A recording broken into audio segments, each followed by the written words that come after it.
Fala pessoal, tudo bem? Sejam muito bem-vindos para o nosso curso de improbidade administrativa, com foco, claro, nas alterações da Lei 14.230 de 2021.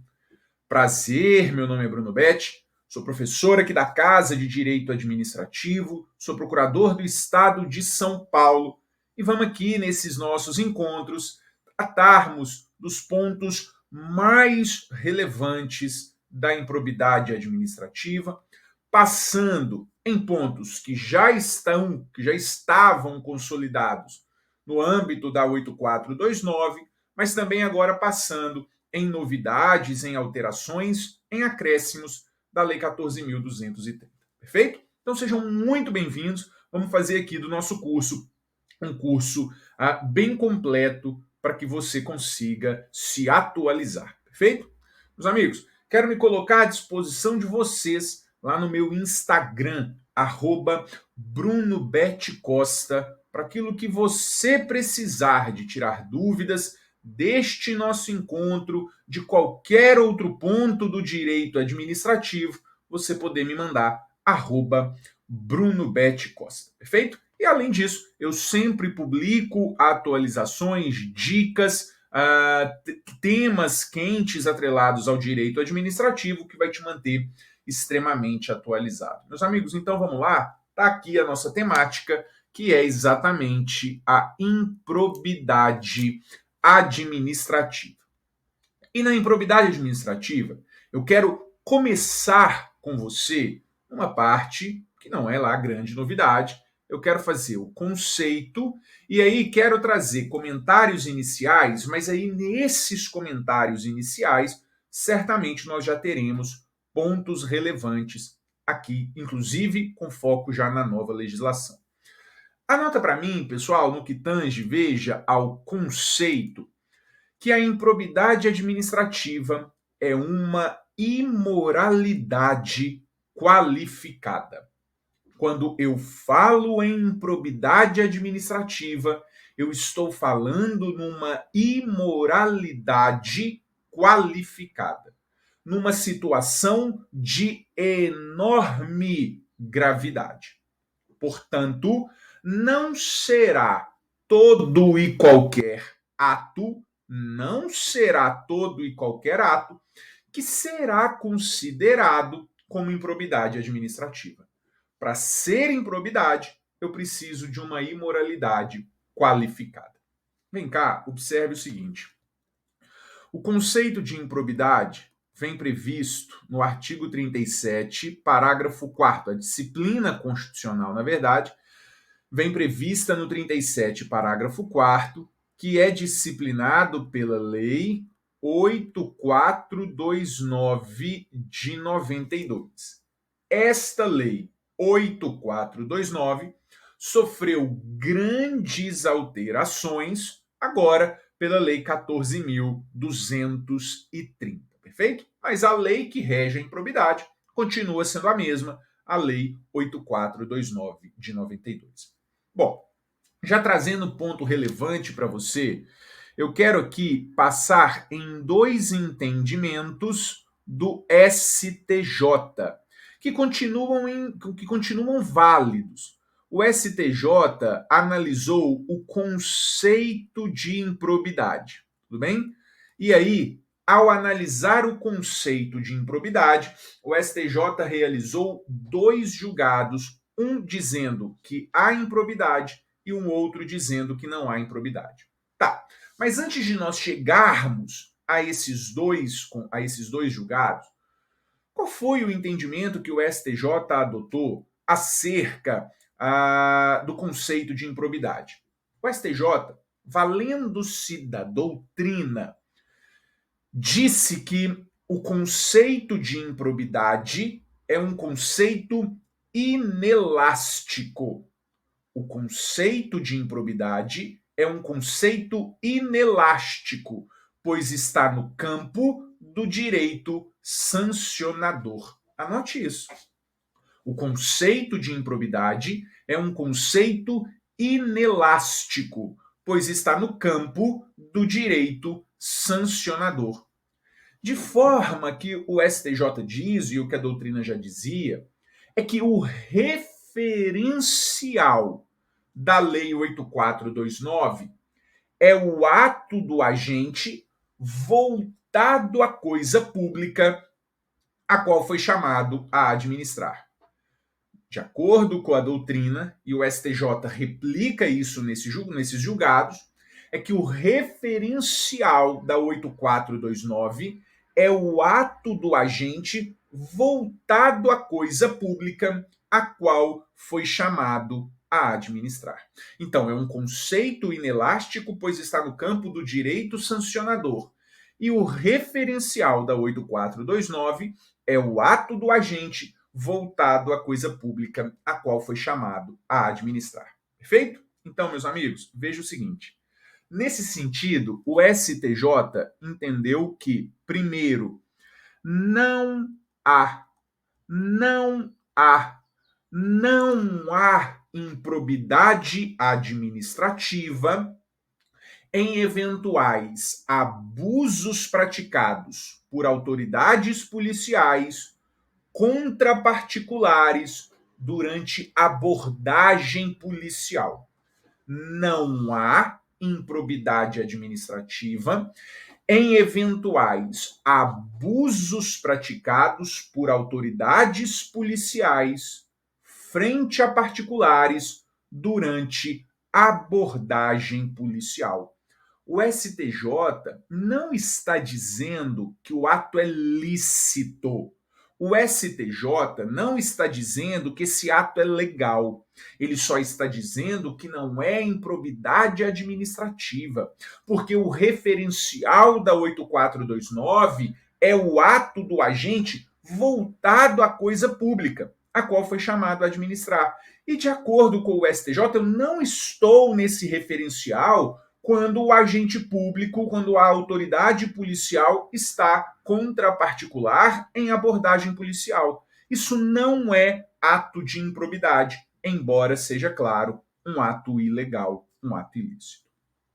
Agora, de outro lado, o STJ2 entendeu que sim, que há improbidade administrativa em eventuais torturas praticadas por delegado de polícia frente a preso custodiado.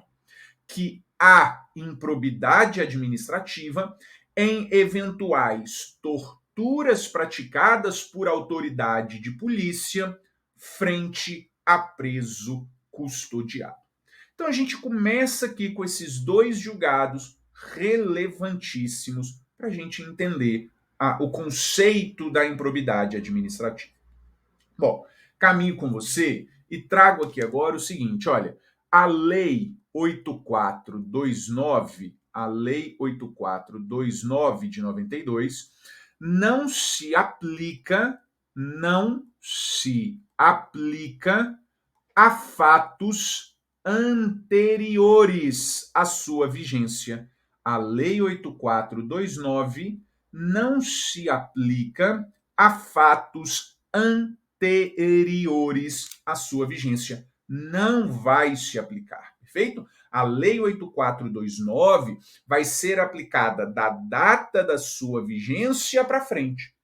Aí você deve estar se perguntando, e essa é uma pergunta muito relevante. E a nova lei, a 14.230, ela será aplicada para situações anteriores? Esse é um ponto que nós vamos discutir daqui a pouquinho. Antes de nós entrarmos nesse ponto e trazer aqui para você algumas redações já iniciais da nova lei, da 14.230, eu quero que você observe, pessoal, que não há que se falar em foro por prerrogativa de função, não há que se falar em foro por prerrogativa de função na ação de improbidade administrativa. Não há foro por prerrogativa de função na ação de improbidade. Isso porque a Constituição trouxe foro para ações penais. E a ação de improbidade é uma ação não penal. Aí nós vamos discutir daqui a pouco se ela é uma ação civil, porque nós vamos ver o que a redação da nova lei trouxe. Você vai anotar para mim agora o seguinte: não há que se falar em foro por prerrogativa de função nas ações de improbidade. Porque a Constituição trouxe foro para ações penais. E a ação de improbidade é uma ação não penal. É uma ação não penal. Perfeito? E mais, de acordo com o próprio STF, nem Constituição da República, nem Constituição estadual pode trazer foro por improbidade administrativa, pois foi situação que a Constituição da República não trouxe. Pode anotar isso está valendo. De acordo com o STF, nem a Constituição estadual pode trazer foro por prerrogativa de função nas ações de improbidade. Porque a Constituição do Estado não pode trazer foro onde a Constituição da República não trouxe. Repito, a Constituição do Estado não pode trazer foro por prerrogativa de função nas ações de improbidade, porque ela não pode inovar no tema. Ela não pode trazer foro algo que a Constituição da República não trouxe. Perfeito? Então, isso é um ponto relevante. Agora, pessoal, veja, aqui nessa questão de foro, eu quero passar com você no entendimento do STJ. E é muito importante que você anote isso, porque a sua atualização, eventual prova que você vai fazer, né, se você está aqui para prova, se você está aqui para se atualizar, isso é relevante porque isso pode aparecer no seu dia a dia.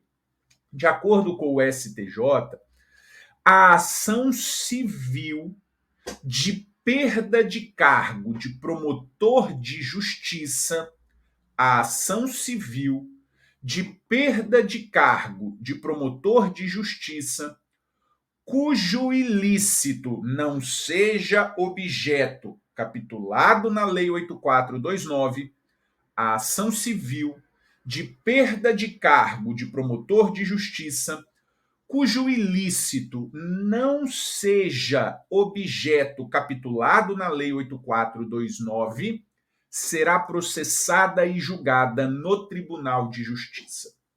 Será processada e julgada no Tribunal de Justiça. Então, olha o que eu estou dizendo para você, olha o que o STJ diz. Que uma eventual ação civil cujo objeto não seja ilícito capitulado na lei de improbidade, ou seja, uma ação civil que não tem por objeto a ação de improbidade, a lei de improbidade, até porque agora, se for a lei de improbidade, não será mais considerada ação civil, será considerada apenas uma ação repressiva, nós vamos ver isso.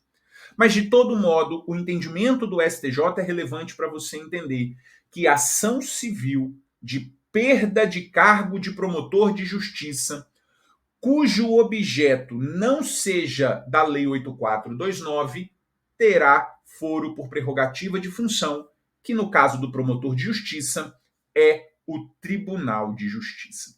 Então, o que o STJ está dizendo, tirando o promotor de justiça, é ação civil que não tenha objeto da Lei 8429 e tenha autoridade com foro por prerrogativa de função, essa ação civil vai ser processada e julgada no foro por prerrogativa de função. Essa ação civil vai ser processada e julgada no foro por prerrogativa de função. Isso é muito relevante, porque o STJ aqui faz uma distinção. O STJ faz o chamado distinguish do julgado do STF. Não é uma superação, não é o overruling, porque o STJ não pode fazer overruling, superação de entendimento do STF, mas o STJ pode fazer o distinguish, a distinção, e foi o que ele fez aqui. Perfeito, meus amigos? Muito bem. Bom, trago aqui ainda para você agora a questão sobre a discussão da nova lei. Tá? Olha aqui, ó. Observe que a ação de improbidade administrativa não se configura como uma ação penal. Olha, sempre se pontuou que a ação de improbidade era uma ação civil, não é verdade? Sempre se pontuou isso. Só que agora nós temos a redação do artigo 17D, que diz que a ação de improbidade é uma ação repressiva de caráter sancionatório. E de maneira muito expressa, diz o artigo 17D que a ação de improbidade não seria uma ação civil. Então, olha para você ver. Não é ação penal, isso já é óbvio, isso nunca foi. Né? Nunca foi ação penal, não seria agora com a nova lei. Né? Já que a nova lei deu uma, digamos, uma balanceada na improbidade administrativa, para a gente não dizer aí uma afrouxada na lei. Então, jamais seria penal. Nunca foi e jamais seria. Mas sempre se falou que era uma ação civil.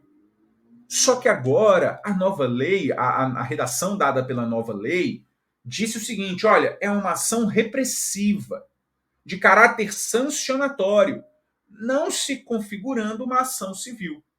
Isso não é uma ação penal. Isso não é uma ação civil? Que ação que é? Bom, agora é uma ação repressiva de caráter sancionatório. É isso aqui. É uma ação repressiva de caráter sancionatório. Perfeito? Muito bem. Bom, trago aqui agora para você dispositivos da nova lei. E aí o artigo 1º, caput, tem a seguinte redação agora. O sistema de responsabilização por atos de improbidade tutelará a probidade na organização do Estado e no exercício de suas funções, como forma de assegurar a integridade do patrimônio público e social. Essa é uma marca relevante, tá? Agora, a improbidade administrativa vai tanto proteger o patrimônio público quanto o patrimônio social. E aí, veja, vem agora um dos pontos mais relevantes da nova lei, tá, pessoal? Nós já vamos discutir aqui um dos pontos mais relevantes da nova lei, porque veja, outros pontos novos são relevantes? São, mas aí você resolve com a literalidade da leitura. A leitura da lei. Esse ponto, eu vou trazer a literalidade, que é o que está ali, mas nós temos que discutir algo a mais, perfeito? Que é exatamente a aplicação das questões benéficas da 14.230 para fatos retroativos. E aí, então, olha o que eu trago para você. O artigo 1º, parágrafo 4º, diz que serão aplicados ao sistema de improbidade os princípios constitucionais do direito administrativo sancionador. Serão aplicados os princípios constitucionais do direito administrativo sancionador.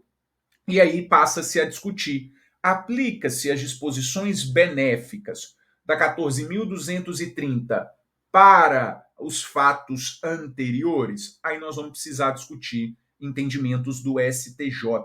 E aí é o que eu trago para você. Pessoal, a aplicação retroativa desses efeitos benéficos? Primeiro ponto que você tem que saber é que há uma ausência de disposição específica na lei.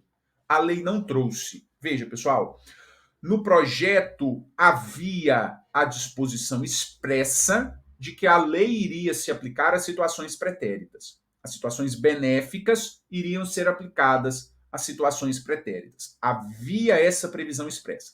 Mas como isso gerou aquele mal-estar muito grande, eles decidiram retirar.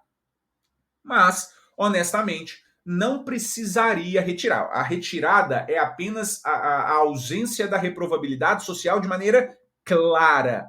Mas aqueles que são técnicos, aqueles que entendem da área, como nós que estamos aqui, a gente sabe que tem julgados do STJ que dizem o seguinte: olha, o STJ entende que o processo administrativo disciplinar é uma espécie de direito sancionador.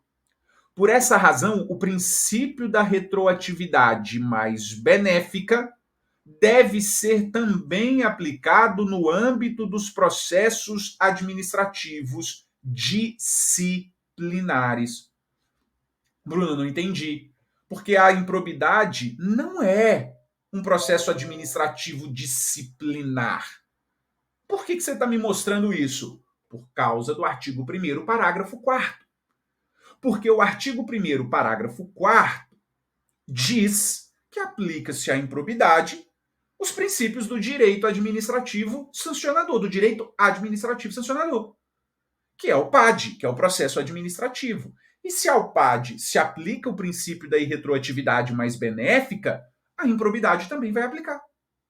Entendeu? De maneira indireta. Se eu aplico no processo administrativo sancionador o princípio da retroatividade da lei mais benéfica, eu vou julgar isso também para improbidade, porque a lei manda aplicar esses princípios do direito administrativo sancionador à improbidade. Percebeu? Olha aqui ainda. O STJ ainda diz: o tema se insere no direito administrativo sancionador e, segundo doutrina e jurisprudência, em razão de sua proximidade com o direito penal, a ela se estende a norma do artigo 5º do inciso 18 da Constituição, segundo a qual a retroatividade da lei mais benéfica, qual seja, né, a retroatividade da lei mais benéfica. E aqui eu trago para você os números dos julgados do STJ pela aplicação. Então, você poderá afirmar no seu dia a dia da advocacia, no seu dia a dia de prova, de concurso, a depender do seu foco aqui, de que sim, se aplica retroativamente a Lei 14.230 nos aspectos que forem mais benéficos. Então, por exemplo, a questão, você já sabe isso, porque isso noticiou na imprensa inteira, e nós vamos ver aqui, não há ato de improbidade administrativo mais culposo. Agora só existe ato de improbidade doloso. Então, aquele que esteja sendo processado por ato de improbidade culposo não vai mais responder, porque agora exige-se em todos os tipos o dolo. Perfeito? Muito bem. Trago aqui ainda para você, pessoal, mais um julgado. A retroação da lei mais benéfica é um princípio geral do direito sancionatório e não apenas do direito penal. Se a lei superveniente deixa de considerar como infração um fato anteriormente assim considerado, ou minimiza uma sanção aplicada a uma conduta infracional já prevista, entendo que tal norma deva retroagir para beneficiar o infrator. Constato, portanto, ser possível extrair do artigo 5º, no inciso 40 da Constituição, princípio implícito do direito sancionatório, qual seja a lei benéfica, mais benéfica retroage. Perfeito? Então, mais um julgado do STJ que mostra este ponto. Perfeito? Bom, meus amigos, dando continuidade ao nosso estudo e agora saindo do nosso tópico número 1, eu quero trazer para você os sujeitos do ato de improbidade. E primeiro, eu quero trazer para você os sujeitos passivos. Anote aí no seu caderno, porque aqui no slide não ficou. Anote lá 2 sujeitos passivos, perfeito? Anote assim, sujeitos passivos, tópico 2. Perdão, sujeitos do ato de improbidade. 2 sujeitos do ato de improbidade. Aí sim, você coloca 2.1, o que está aqui, olha, sujeitos passivos. Quem são os sujeitos passivos do ato de improbidade? Pessoal, sujeito passivo é aquele que sofre o ato de improbidade. É aquele que sofre o ato de improbidade, perfeito? Então, vão ser aqueles que vão sofrer com o ato de improbidade. E quem são esses sujeitos que sofrem com o ato de improbidade? Veja, nós teremos, primeiro, nos termos do artigo 1º, parágrafo 5º, que tem a redação alterada, né, que tem a redação acrescida pela 14.230, que os sujeitos passivos do ato de improbidade são o Poder Executivo, o Poder Legislativo, o Poder Judiciário e as administrações diretas e indiretas. Honestamente, poderia o artigo 1º, parágrafo 5º vir administração direta e indireta. Porque o poder executivo, legislativo e judiciário é administração direta. E ainda poderia falar administração indireta. Mas para ficar claro, para trazer a redação para você, quem é sujeito passivo, quem é que pode sofrer o ato de improbidade? O poder executivo, o poder legislativo, o poder judiciário e os órgãos e entidades da administração direta e indireta. Porque quando a gente lê assim, parece que o executivo, legislativo e judiciário, eles estão fora da administração direta e indireta, né? Sendo que não estão. Eles são da administração direta. Agora, veja que diz a lei também, nos termos do artigo 1º, parágrafo 6º, que entidade privada que receba subvenção, benefício ou incentivo público, né, fiscal ou creditício, também serão considerados sujeitos passivos. Eu estou falando de ONGs, né? Estou falando de entidades que são privadas, mas que recebem subvenções, benefícios, incentivos públicos, perfeito? Como também, veja, nos termos do artigo 1º, parágrafo 7º, são também sujeitos passivos aqueles que, independentemente de integrar a administração indireta, são entidades privadas para cuja criação ou custeio o erário haja concorrido ou concorra no seu patrimônio ou receita atual. Pessoal, presta muita atenção que aqui há uma grande mudança com a Lei 14.230. Quem já havia assistido às minhas aulas, eu dividi de improbidade, eu sempre dividia a improbidade, os sujeitos passivos, em sujeitos primários e em sujeitos secundários. E isso em razão da sanção patrimonial que ficaria limitada à repercussão do ilícito no que tange aos sujeitos passivos secundários. Era previsto na lei que essas entidades aqui, olha, essas entidades que recebam subvenções, benefícios, incentivos, essas entidades, na 8429, estava estabelecido que a sanção patrimonial ficaria restrita à repercussão do ilícito nas contribuições públicas. Isso não tem mais previsto para essas entidades.